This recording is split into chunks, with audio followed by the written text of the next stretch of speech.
happened at Rigby's this afternoon? Oh, Kenan knocked out the robber with the door. Well, kid, good job. You hear that, Jackhammer? Looks like you're gonna be going away for the next 20 years, all thanks to that kid right there. When I wouldn't say all thanks. That's right! Yeah, 20 years, all thanks to my buddy. You going down, brother. You going down. That does it. When I get out of here, I'm coming after you, Kevin. But, Kevin, what kind of stuff is that? You can't come after him. You don't even know his name. If you're going to say somebody's name, get it right. It's Kenan. Kenan Rockmore. That'll be enough. Hell, remember that. Kenan Rockmore put you in jail. Oh, you're mine, Kenan Rockmore. Mine. You know, that's all I got to go.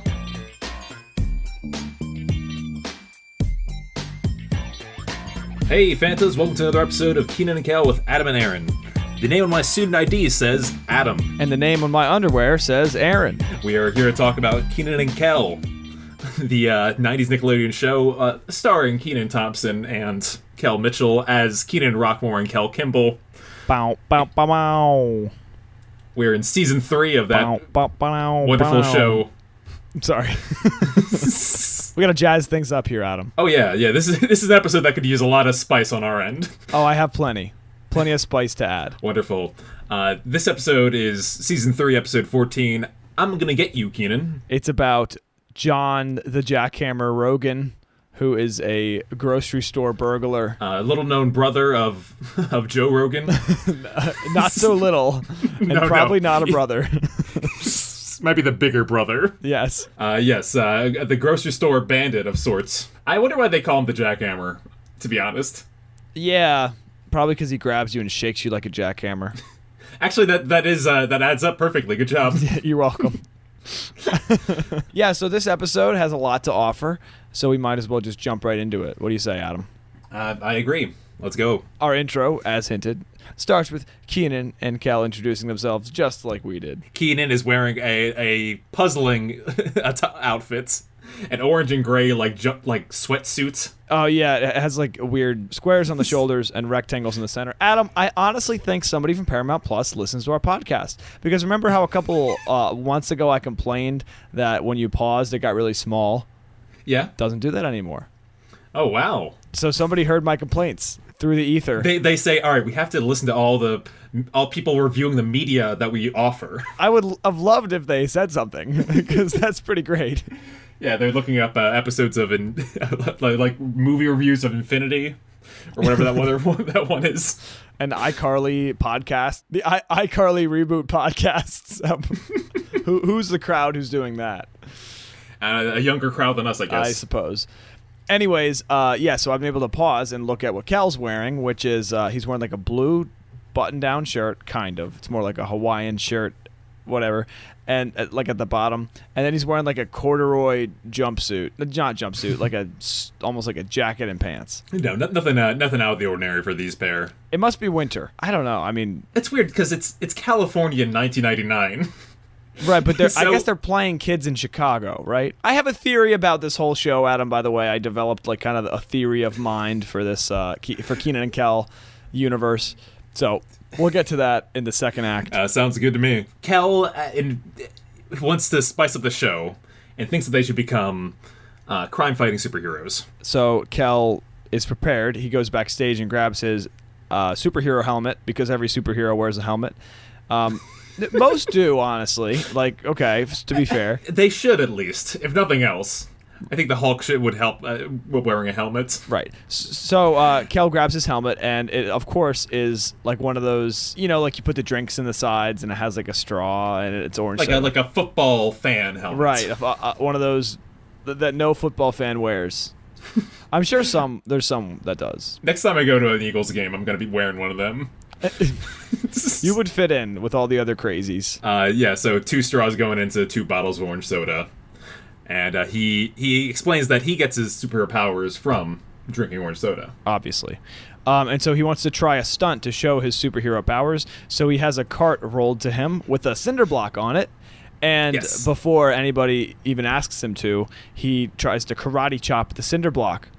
and he hurts his hand very badly. When he does that, he shouts, "Behold the power of the orange." And he goes, "I'm going to need a hand doctor." Kenan, on the other hand, says, "You better save your energy because you're going to need it for tonight's show." To which he doesn't hit, like karate chop. He punches down on the cinder block and it just disintegrates. Just casually booms it. He's looking into the audience, giving one of those like twitchy, like powerful looks. I don't know. I think it's really good. I don't know if Kel, like the actor, knew about this because his reaction's so like genuinely like happy. Yeah, it is kind of funny. He's like, "Hey, Kenan, how'd you do that?" I think we need a hand doctor. And here it goes. Let's get into the episode. I think you're right. I don't think Kel actually knew that was going to happen. He's extremely happy about the events. He's cheering his friend on. That's the best part. We go to Rigby's after this, right? The curtain opens, we go to Rigby's. And guess who gets the loudest ovation probably of their career on the show? Is it Chris? Yes. The crowd is going wild. I noticed something about the crowd is that they're a little like hot and cold this episode. Like they start off very high energy, and there's a lot of like jokes throughout it that there's like little to no reception from them. It might have been a long day on set. Yeah, I could see that. With John the Jackhammer, he might have flubbed a few lines. Doesn't seem like that seasoned of an actor. He only has a few lines. I know. Well, hey, I don't want to throw John the Jackhammer under the bus. Maybe he's a fan of the show. Oh yeah, I would love to have him on. The actor that plays him, this gentleman that Chris is currently hanging up posters for, is called Joe Rose. Joe Rose. He's an American actor and a stuntman. Oh, he's a stuntman. Cool. So that explains his wonderful size. Our fans might know him from a couple other shows. I think he was on an episode of Zoe 101. He plays Troy, a recurring character on Scrubs, who's like the sloppy Joe guy. Is that it? Okay. He only has a couple credits. It sounded like you were going to go on and on and on, but you kind of just stopped cold there. Yeah, he's one of these other like character actors that plays just a few people. Yeah. So this Chris is hanging up a poster. It says, "Wanted, John the Jackhammer Rogan, 632040-CPD." So if anybody's wondering what my PIN number is, no, I'm joking. I just use random numbers found throughout Kenan and Kel. No, I'm joking. I mean, that's a pretty good system, I'm not going to lie. That's pretty good. I just gave it up. I'll have to choose another show and never tell anybody. Yeah, so apparently he explained, as Chris explained to Kenan, that he robbed 5 other grocery stores in the area. This must have been before like security cameras were everywhere. It's a weird development for the show because it's a little regressive. Post-clown episode, Chris made a declaration. Chris made a life goal, which is that this store will never be stolen from again. And this is like the second time it's happened. And he's totally unprepared. I mean, he has nothing to do. Bloodbath isn't there. No cameras, no alarm bells, no nothing. No like emergency weapons. He's primed for the jackhammering. I also just want to point out on the top of this wanted sign, it's just a piece of paper, and it says "please," and then it says underlined, and then it says "Post Office Department Inspection Service, Office of the Imperior in Charge." Or something like that. Imposter in charge. Office of the Imposter in Charge. That's what it says. A great department. Yeah. Wow, that's pretty nice. It's nice that I get to read at the paused screen on Paramount Plus. Yeah, Paramount Plus, good job. You get a plus from us this week. They're still cutting out the end credits, so... Oh, what? Yeah. You know, the end credits of this one are pretty good. They're losing me. Otherwise, it ends very abruptly. We'll get to that. Yes, indeed. No denouement, as they would say. The show kind of ends at the climax. Kenan gets the explanation from Chris, and then Kel enters. I love Kel's shirt in this one. The big V, like the red, white, and blue. Yeah, it's nice. It's a big V. It's almost like a cream around a red V, and then there's like red and cream stripes on the side. It's kind of cool. Vintage. Happy 4th of July week to everyone out there. Except to our international listeners, which there are many, as I'm learning. Oh, then a very unhappy 4th of July to all of you, especially you across the pond. Kel is made aware of the jackhammer and why Chris is like shaking in his boots, and then he says, "Oh, okay." And then enter a nun dressed in full habit. She's the whole full white and black outfits. And then Kel looks at the poster, looks at her, and does a couple double takes, and then runs to tackle her to the ground. And that he does. He fully tackles her to the ground. Probably another stunt person. Or maybe this was a stunt person acting. Yeah, stunt lady. Yeah. I didn't catch the joke the first time I watched it, but I think Cal sees this black and white photo on there, and he missed. That's where his connection is to the nun. That's a pretty deep joke. Yeah, I thought so. It's pretty good. The alternative of him just thinking that a nun is this robber is very. I mean, funny. I think I thought it was kind of like, oh, he just didn't really see the whole face, and so it looks like this person might like not have hair. Anyways, so the nun stands up in a fit of rage and just kind of hits Kel on the hand with a ruler. As they do. A la corporal punishment. And then Kel is like, in need of a hand doctor, very clearly like grabbing his hand. Yeah. A nice homage there. A lot of hand injuries for Cal this episode. Favorite Chris line of the episode: Cal, please don't tackle any more nuns. It's actually a good thing that he specified, as we will get to later. Chris is really like kind of running the shop here. He's like, okay, guys, we got to like batten down the hatches. All right, like let's go. Get on point here. Yeah, stay on target. And he's actually doing a good job of acting, I would say. I think he's the perfect Chris in this scene. He's got a good range this whole episode. Yeah, I agree. Yeah. So Cal goes over to the power counter, grabs the wanted sign, is looking at it, and he's just pointing. And this guy, man, he is so ugly. He is just a loser. I don't even know what he's saying. Look at his goatee. Looks like a wet squirrel. Yeah. As he describes that. Yeah, as he describes that, the Jackhammer walks in and, of course, is standing right next to Kel. I think the word is looming over Kel. Looming, yeah. And he is a large, scary man. He's got like tattoos on one of his arms. This is a mean thing to say. He doesn't look like a gym bro. He just looks like he is like a massive giant. He looks like a construction worker. Like, I literally saw a construction worker today who looked like him. No, like, unironically. Had the same exact, like, length to his goatee and the same size. Yeah, he was just wearing a yellow vest. Kel's just oblivious, so he slams on the poster and he goes over to the soda cooler. Just, like, walks away from the Jackhammer. Over there, he takes out a 2-liter of orange soda and fumbles in opening it. He's having trouble. The Jackhammer, who seemed very kind to Kel, then is standing at the counter, and Chris is saying something to Kel, and then he turns around and freaks out. Totally loses his cool. Yeah, no, he starts freaking out like in it feels real way. Yeah, like Chris behaves as I would if I saw like a wanted criminal ask for the money in the register. I would give you more credit. Chris is very frantic. Thank you. Oh no. Yeah, and he's very much give me all your money, and Cal is struggling with his 2-liter still on the side. Doesn't notice what's happening. So Chris like grabs all the money from the register, puts it in this brown paper bag, and then I keep wanting to call him the lumberjack. The Jackhammer is like, you gotta back way out of here. And Chris says, yes, that way. Runs to the door, and as he does, who comes through? The hero, Kenan Rockmore. Yes, that's the president saving Kenan Rockmore right there. President saving, baby hugging Kenan Rockmore. Yes, he opens the door. Jackhammer's face hits the door, and then he goes all the way down and falls down in front of the counter and is clearly knocked out. Did you notice that he falls all the way back in front of the counter? Yes, I did.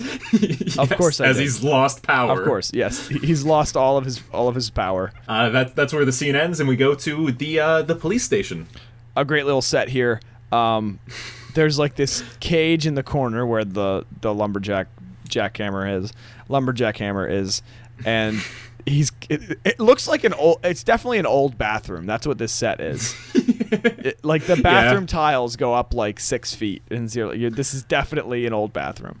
It's got some jail bars, and you see he's just constantly. I like his presence in the background. He's like a shark just looming and not looming but pacing back and forth. Because this is how the setup is at the police station, right? Like the guy you just like called the cops on and locked up is standing right there, and you have to tell the story of what happened. What do you say? The CPD 5th district or whatever is very tiny. It seems very small. Yes. So the three of them are recounting their story to the police officer that's behind the desk. I think he does a pretty good job. The guy that plays this policeman.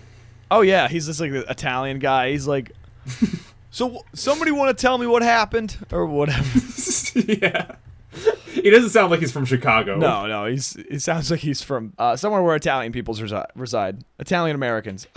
So Chris is up first, and so Chris, it's time for Chris to tell his story. Yes. And Adam, I might say that Chris, again, embodies a very Willy Wonka vibe when he's trying to tell this story. It's him like doing a lot of funny stuff for the first time that you see it happen. So you see Chris's imagination scene, like playback of these events. And I think it's these imagination sequences are a little restrained versus, say, Stars Peeved. Boo. Sorry, Al.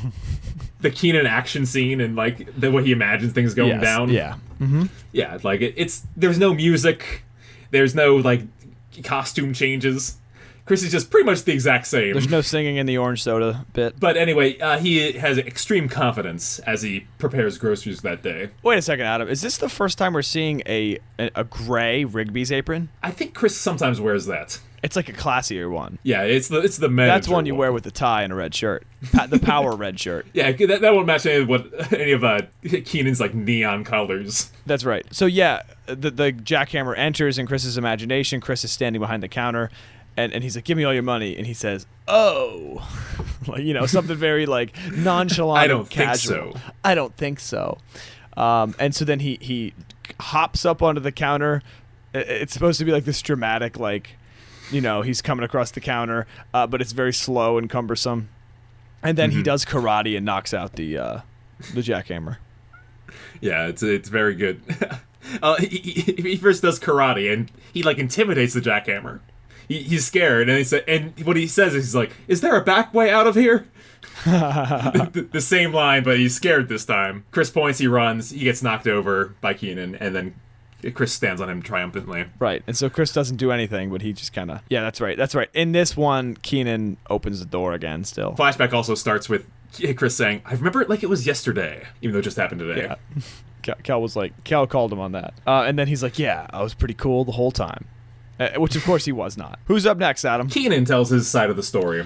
Okay, Kenan's story is great. So he's standing in the back office where he was, and he goes... And his voiceover is very, like, canned voiceover, I want to say. Yeah, very canned. And he says, and then I sense danger. And then Kenan's character on the screen says out loud, in his imagination, I sense danger. Yeah. I thought I should better go to the front of the store and check it out. So then he goes, I better go to the front of the store and check it out. That's right. So he goes to the front of the store, sees the guy, like, strangling Chris. He's, like, pounding Chris's head into this counter over and over and over. Counter. Yes, just, like, making a fool of him. And then Kenan's like, oh, you want some of this? And then the jackhammer grabs a baguette, which is conveniently placed right on the deli window. And then they start to duel with baguettes. Yeah, violence begets violence. Really, I gotta point this out because I said so last week. This episode is directed by Virgil Fabian, and you can tell because he's always doing experimental camera stuff. In this moment, you see the Kenan jackhammer fight from the jackhammer's perspective. That's right. Yeah, it's pretty neat. It's cool, yeah, and they're doing like a whole like lightsaber thing, and then Kenan eventually knocks it out of his hand, and then the jackhammer cowers in fear as Kenan hits him with a baguette backhand and knocks him out. He does this really cool thing where he like puts it like over his shoulder, then drops it. Yeah, when he's done fighting. And then we get a camera angle from the jackhammer where it's like the camera's falling with him, and like as he hits the ground, pretty good actually. You see a Dutch angle of him on the floor, yeah. And then of course Kenan is congratulated by a supermodel. Right, not before he picks up Jackhammer, spins him around, and throws him behind the power counter. And then, yes, a supermodel comes in and walks Kenan to his destination. I don't know where they were walking. It's weird. This is not the first time this happened. They walked like towards the camera, but that's like the corner of Rigby's. Yeah.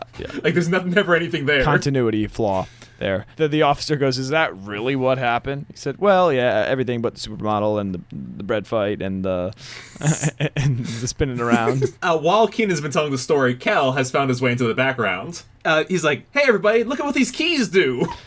And he unlocks the jackhammer's cell. He runs for the cell, and he slams it shut and locks it again. And he does this several more times, teasing the jackhammer. And the jackhammer is just right there trying to like get through every time. I don't know what he thinks is gonna happen. Like his brute force is gonna just knock out all the police officers and he's gonna walk free. Yeah, that's a good point. Maybe he's like knows better and is kind of biding his time. That's why he's kind of sluggish in his responses here. Anyways, Kel is making everybody upset, and then it's time for Kel's side of the story. And Adam, do you want to explain Kel's story? Sure. He walked into Rigby's like he does every day. But this time, or maybe this is what Kel sees every time. The fridge is glowing orange. And it's saying, "Drink me, drink me." Not unlike the intro to Good Burger. Yes, I got some good burger vibes from this episode.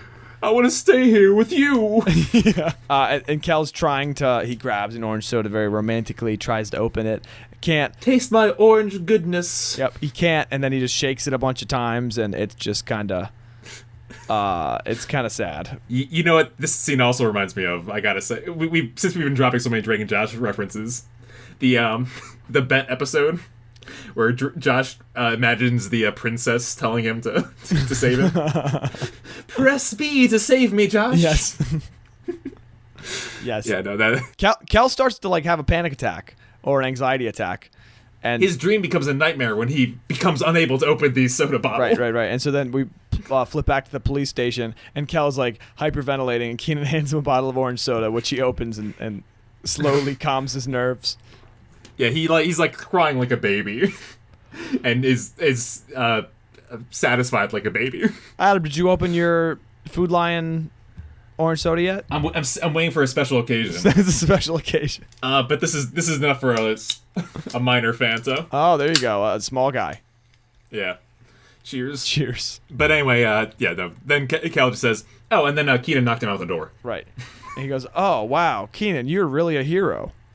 Or he doesn't, like, the police officer doesn't say Kenan, and Kel doesn't say Kenan yet because they don't want the guy to know Kenan's name. Yeah, no, the police officer compliments Kenan and says that you're a hero, and you can see Kenan's head start to swell a little bit.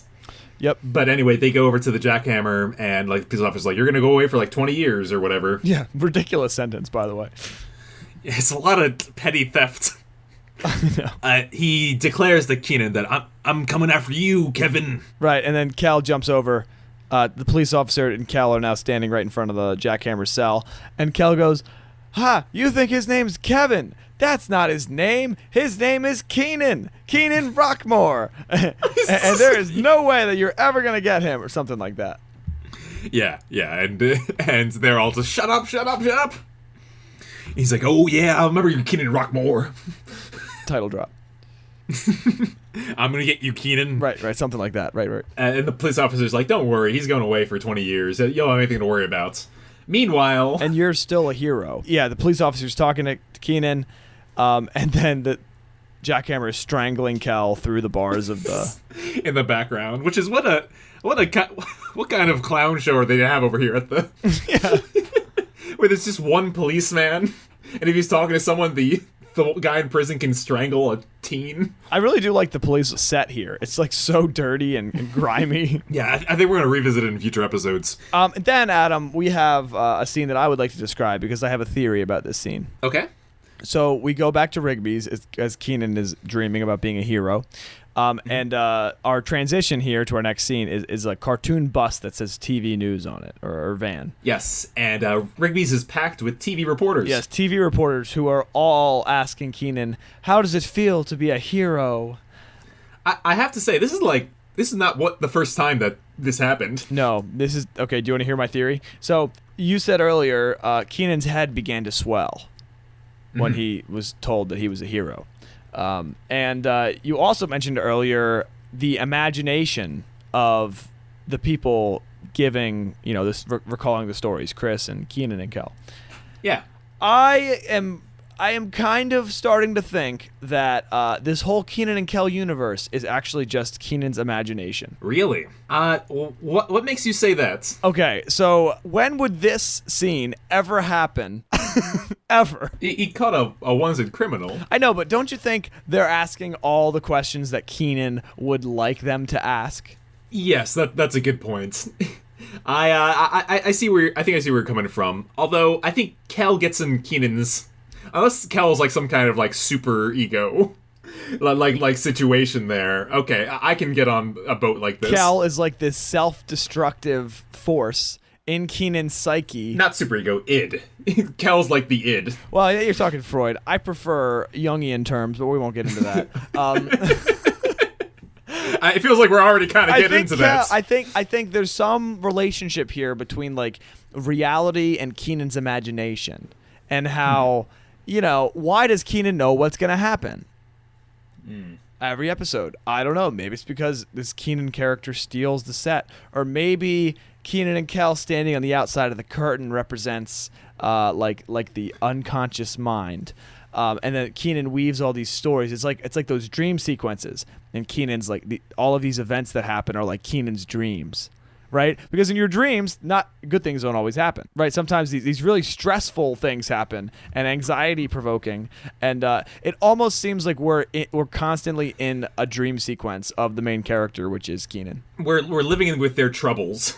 This is if you told me that this whole show was the imagination of someone that was really stressed out, I would believe you. That's what it is to be a high schooler these days. Yeah, that's a good point. There's a lot of pressures. Back in those days too. Yeah, there's a lot of pressures, external pressures. There's all this stuff happening socially. I am just throwing it out there that maybe, just maybe, this whole entire show isn't just a story about these two kids from Chicago. I think there might be some deeper meaning here, but we'll leave it at that. Yeah, well, we'll pick that up down the line. He's being interviewed, and by Channel 12 News and some others. Some of the questions that they ask are very funny. Like, aren't you worried about the Jackhammer's painful revenge that he promised?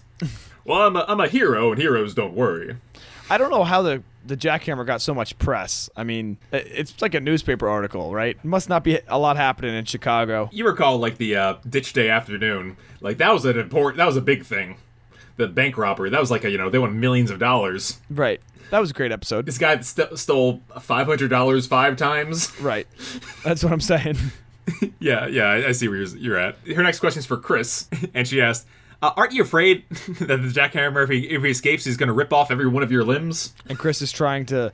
Well, actually, we zoom out, and Kenan is watching this, a rerun that he recorded on VHS. Crazy good transition. I've never seen anything like this in the show before, but it goes from them like being interviewed on camera to them like sitting at home watching this on TV, fast forwarding. It's such a good transition. You might almost think that, how does the operating system of this episode work? What do you mean? I mean, this seems like something that would happen in a dream. Oh, yeah, no, I'm not sure if that happens to you, but that happens to me all the time in dreams, where... A weird transition, right? A perspective. The perspective shifts. It's like I'm watching something on TV, now I'm those things on TV. Right. Oh, okay. This is very fluid. I'm saying, I think this is like Kenan's imagination, right? It's like he did something good. He's having this dream where he does something heroic, which is what a lot of young people want deep down. And then it's like, what would happen if you did something? All these people would be like, Kenan, tell me. And then the other question is, would you consider yourself brave?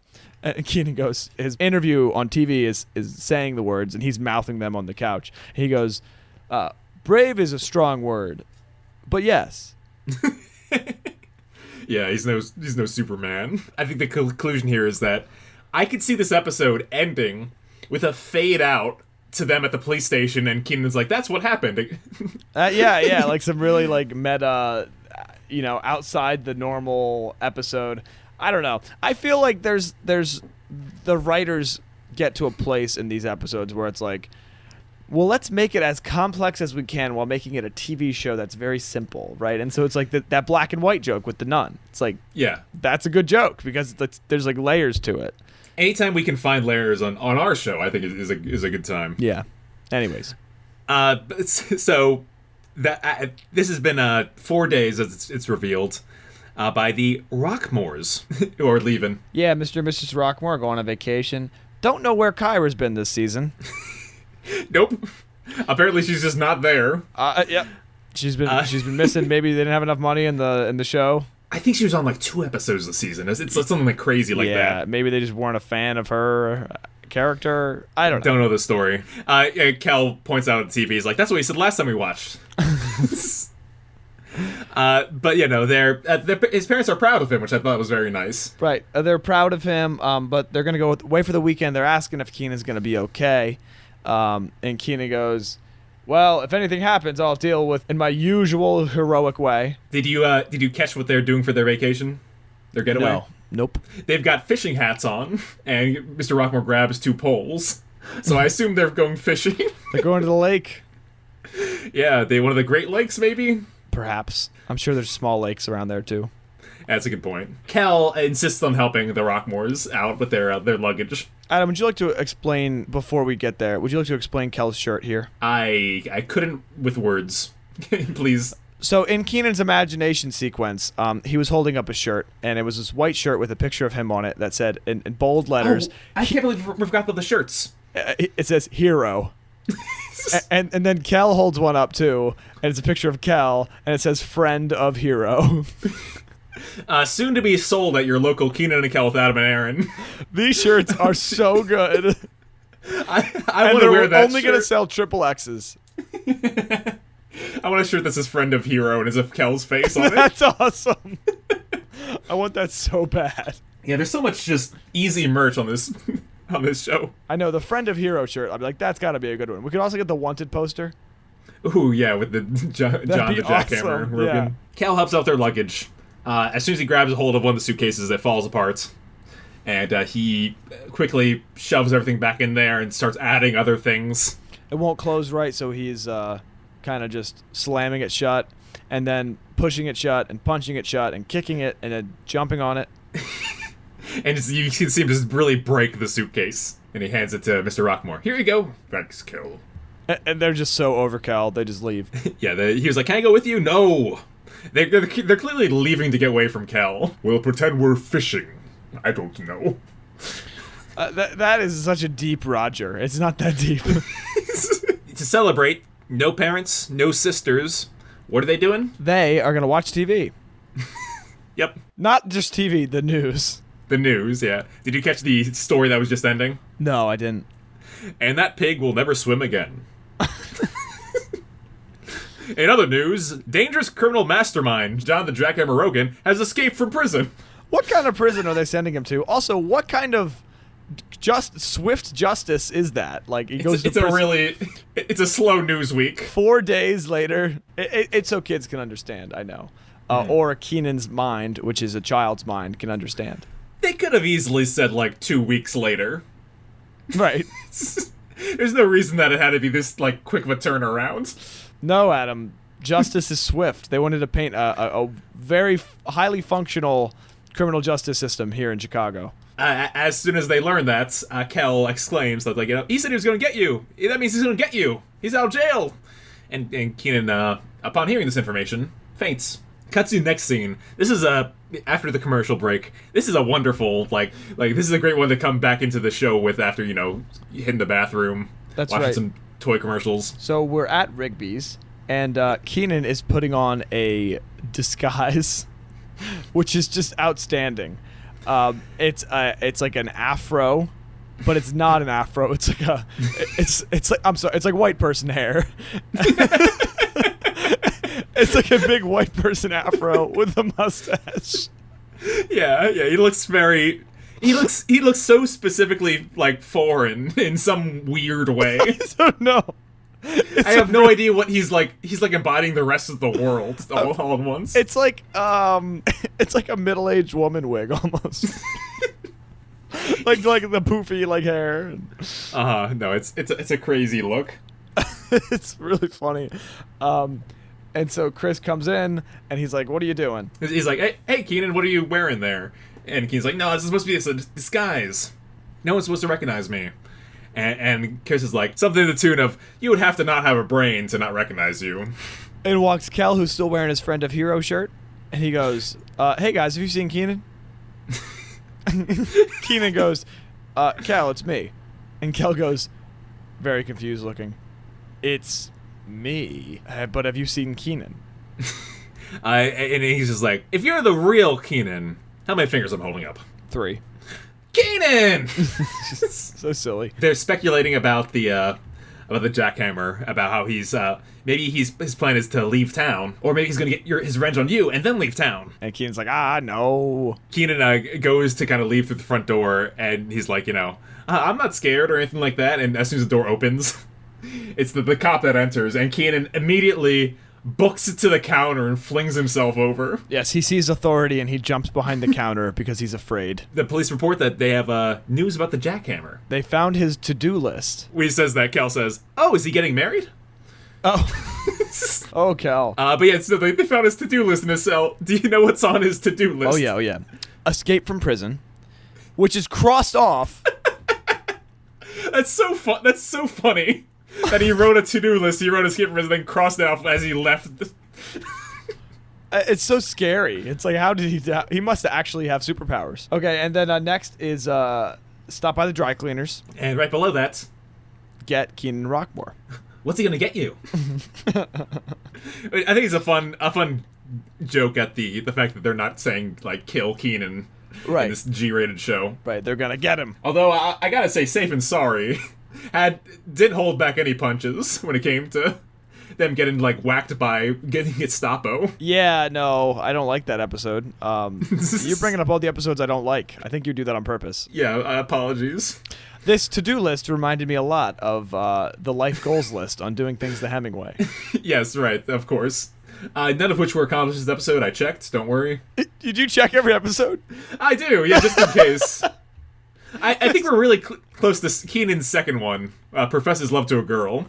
Well, he did that on top of it. Sort of is what I have written here. I think he'd do better than that.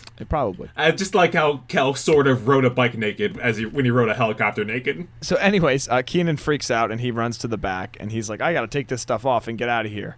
I don't know why he's taking the disguise off, but he is. The police give him the instructions to go home, lock the door, and we'll stop by later.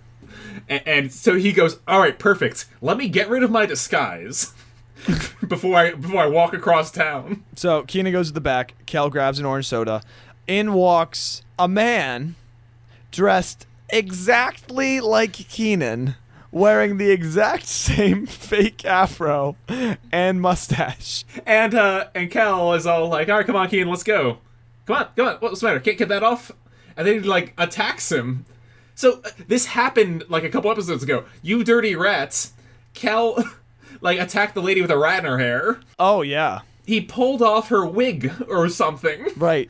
And in this one, he tries to rip the guy's mustache off, and he succeeds. What do you think's going on with the people in entering Rigby's wearing fake hair disguises? Maybe it's that Kel doesn't suffer anything that's less than authentic.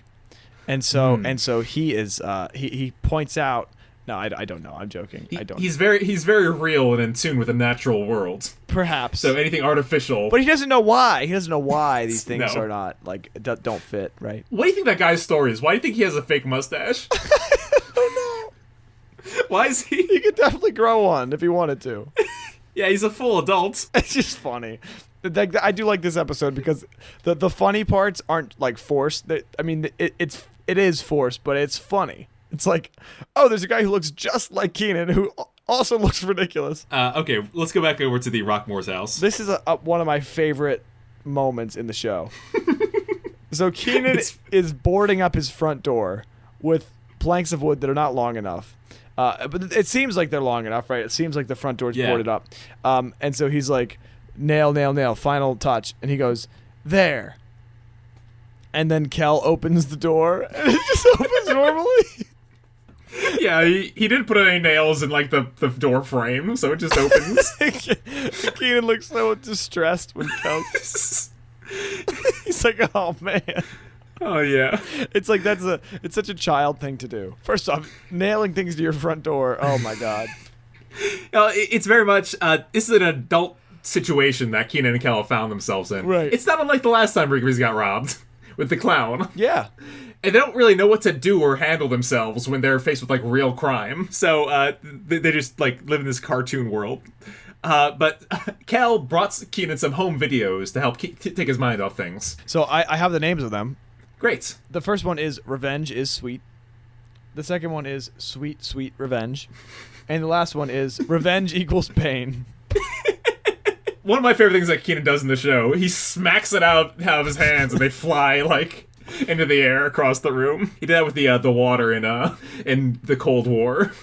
Yeah, and they fly across the room.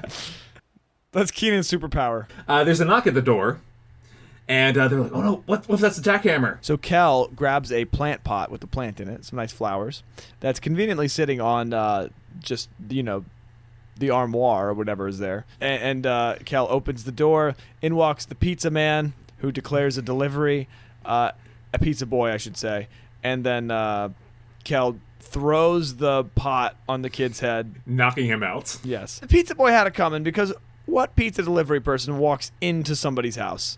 Well, I gotta say, this guy is from Pizza Farm. Oh, you mean the pizza farm we've been to? Yep, that's what it says. Oh. Pizza Farm as he comes in, which is a fun call out. Best call out though is Kel still wearing the Friend of Hero shirt.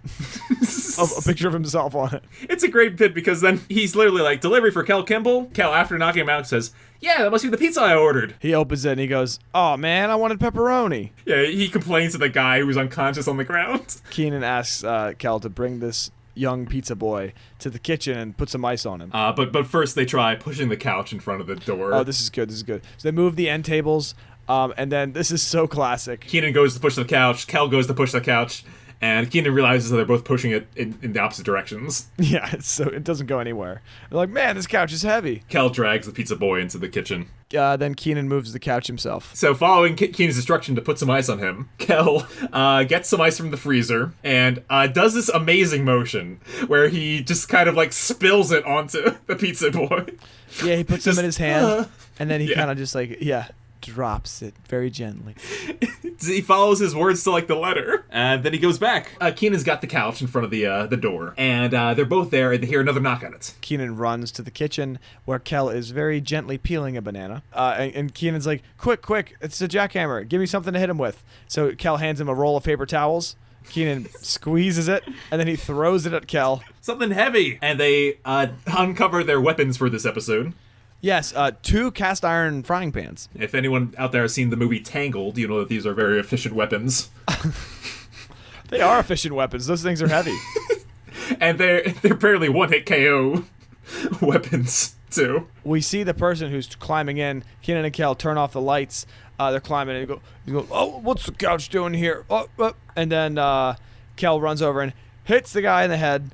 And it's very clearly Mr. Rockmore. Yeah, Kenan turns on the lights, and you see Roger, like, knocked out. And then coming through the door is Mrs. Rockmore, and she's like, "Kenan, we came home as soon as we heard that the jackhammer escaped." And then Kel knocks her out with the frying pan. With the lights on. Yeah, and that's what Kenan says to him. Kel says, "How was I supposed to know that was your mama?" And then Kenan says, "Because the lights are on, and you know my mama." Kel goes, "Oh." My bad. Yeah. And then he throws the frying pan on her. Yeah. So they got all 3 of them, the pizza boy and the Rockmore parents, sitting around the table, and they've got all like ice packs on them. Yep. And Kel's making a sandwich. And Kenan's like, "I gotta close the front door." Right. And then he's walking towards the front door, and he hears a doing, which is the sound the frying pan makes when it hits somebody. So Kenan walks back to the kitchen and notices a police officer on the ground. Meanwhile, in the doorway, the real jackhammer's there. Yeah, the jackhammer's made it. And he's menacing and everything as he gets in. Right, and the police officer was there just in time, but Kel had knocked him out. Kel's just like, he snuck up on me. And you see Roger like stir a little bit, then Kel knocks him again. Yeah, he can't stop himself. So Kenan tells Kel, "Don't knock out anybody else." A fatal error, as we'll soon discover. A not specific enough error. Like Chris was Yes. very specific, "Don't tackle any more nuns." Kenan, not so much. He got in trouble through lack of specificity. Yes, he was not precise in his speech. Kenan goes back to close the door, and as he goes, you see that Roger shifts, like to block the door. I thought it was really good, like, set work. Yeah, like Roger had fallen on the ground, and yep. In the living room, it's Kenan, and it's the jackhammer. They're facing off, and Kenan kind of just like, "Ah!" and then starts running around, and Jackhammer's chasing him. First, they have a really good exchange. The jackhammer's like, "I told you I would get you." And Kenan goes to open up the door, but he can't because Roger's blocking the way. Right. And Kenan tries to reason with him. He's all, "Okay, hero, I told you I was going to get you." And Kenan says, but wouldn't you like a cold beverage or some pizza?" And he says, Is it pepperoni? No. Yep. And then he starts to chase him. Yes, right. They have it's a very intense chase, I gotta say. Yeah, well, the couch is not there, right? The couch is moved, and so they get to just chase each other around the whole empty living room. He climbs under like the side tables and stuff like that after Kenan. He's very resourceful. Yep. He's resourceful, and then he grabs Kenan in a chokehold as they're standing up. Yeah, no, he's like really like it looks like he's really choking him. I know. This did give me theater thug vibes from Drake and Josh Oh my too. gosh, 100%. That chase sequence at the end. Yeah, no, it's got the same intensity of that. This gives me like vibes of if somebody like didn't listen to this traffic man's signals today. Oh yeah. He was the traffic man who looked just like the theater thug guy. I mean, Jackhammer. So Cal enters and sees this going down, and Kenan's all, hit him with the frying pan, and he's all, but you told me not to hit anyone. It's a very frustrating, intense moment as he convinces him to. Cal's also holding a giant sandwich. Very nonchalant when his friend is being choked. And then he says, finally, Kenan convinces Cal to hit the jackhammer in the head, to which he does. Jackhammer falls over, and Kenan goes, oh, thank you, Cal. He very specifically says to Cal, the next time a big scary man is choking me and you're holding a frying pan, I would really appreciate it if you... And then Cal knocks him at that moment. And that's the episode, except for the outro, which I did not get. So the outro is pretty good. You see Kenan and Cal enter stage. Cal's wearing a red hat and a really large trench coat. It's black. You can't really see anything that he's got underneath. Kenan says to Cal, he's like, Cal, why are you dressed like that? And Cal's like, well, I don't want I saw what happened to you. I want the jackhammer to get me, since I was the one that I got him this time. So I've got a plan. And he takes off his jacket, revealing that not only is his hat, but also his shirt and pants are all like red velvet, and they match the curtains. Oh, that's so funny. Pretty well. Awesome. And he's like, oh yeah, it's like, look at me, I'm camouflaged. You'll never see me here. Where'd I go? Kenan says, I think we'd get away with a lot if we were invisible. Kel, grab some nail polish remover, and a third item, and meet me over there. Come on, Velvet. Nice. And he leaves, and Cal says, Kenan, why do we need nail polish if we're just going to remove it? Kenan, I can't think of a third item. Wait, what about a compass? Wait, Kenan! Oh, here it goes. That's the show. Don't. All right. Aaron, I have to ask, whose fault do you think this episode was, Kenan's or Cal's? Neither. That's what we said way back in the clowning around episode, and I think I gotta agree. It's not, when it's a real crime man happening, they didn't do anything wrong. Right. They were just doing their civil duty. I suppose Cal did tell him Kenan's like full name and stuff like that, but I think he might have found him anyway. I mean, how did the guy break out of prison? That's a good point. It was a pretty hastily constructed prison. Maybe he just pushed against the bathroom tiles. Well, that was jail, not prison. Oh, okay. So apologies. Sorry. He was called a mastermind, so I assume he did something special. Perhaps. But yeah, I don't want to give this to anyone. Yeah, this isn't either. We don't want to tarnish any of the reputations of the real causes. Another thing I wanted to point out is written by Wayne Conley. He, similar to Savage Steve Holland, only writes 5 episodes throughout the course of the show. This is his third one this season, the third one we've done so far. He also wrote The Raffle, IQ Can Do Better, and this episode. Oh. So do you see any like kind of through lines with all them? The news reporting or like the TV? I don't know. I think The Raffle is definitely his favorite work of mine. The Raffle uses the TV. Yeah, it's with the TV and the crazy Betty. I would call The Raffle definitely a perfect episode. Do you think this episode embodies Kenan and Cal? I always like the ones that almost don't. I hate to say it. I like the ones that don't follow the traditional format and are just like a good show to watch. I might have a final critique one day about the format itself of Kenan and Cal. Really? Yeah, I like the interesting episodes. I really like this one. I could see that sometimes the ones that break the formula are almost as interesting as the ones that follow it perfectly. I think so, and especially like the imagination sequences, and then like just like there was a lot of really funny moments. You know, like the guy who looked like Kenan randomly, and Kel tackling a nun. Those are both very good. And the t-shirts, like great, solid content. Whereas normally, that's just filled up with kind of this like air of like bad jokes or something that doesn't really like work with me. Well, let's get into the final ratings then. On IMDb, this episode is ranked very low, 54 out of 62. Oh, that's not right. Only a 7.0. I have another episode on this list that is also 54, so I think they'd like tied in the rating. Right. But so out of 10 bottles of orange soda, how many would you give I'm Gonna Get You Kenan? I'm gonna get you Kenan 9 bottles of orange soda. Wow, through the roof. Yeah, it was an impressive episode. Virgil did a great job. Virgil did good. Wayne, I thought Wayne did fair. I don't know what to tell you. I think through this show we've discovered the episodes that work for you and don't work for me. I think so. Yeah, and they're kind of opposites, right? Like I said, the raffle from his list I think was a perfect episode. I gave that one a 10, like because it does the formula to a T. Right. This feels like it could almost be on a different show to me, and I don't know if I don't know if it had the same joke per minute that I'm used to. I might boost this in the future, but I'm only going to give it a 6 out of 10 bottles. Oh, that's now. That's incorrect. I respect your opinion, but I will sway you on that. Yeah, I want to be swayed in the future. I want to be swayed like Kel's wonderful velvet outfits. This is a great episode.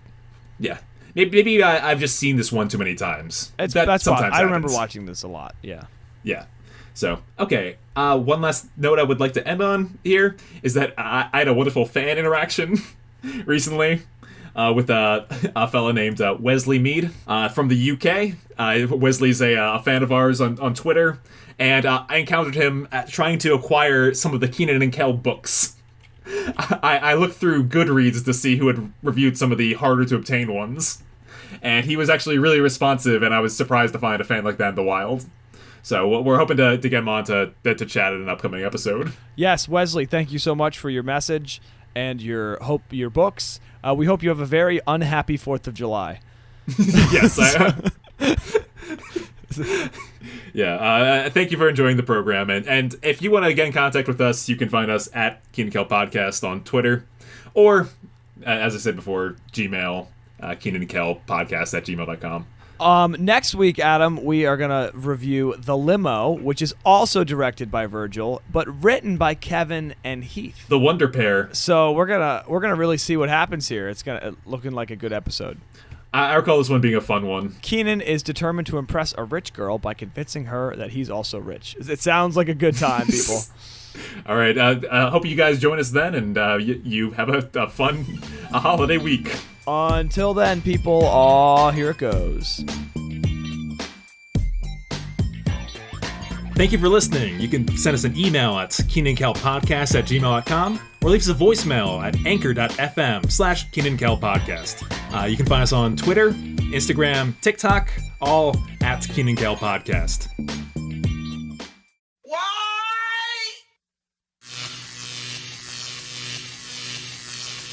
Oh, sorry, Adam. I'm looking up Friend of Hero shirts. We'll be selling them shortly. Trust me. I need one for myself now.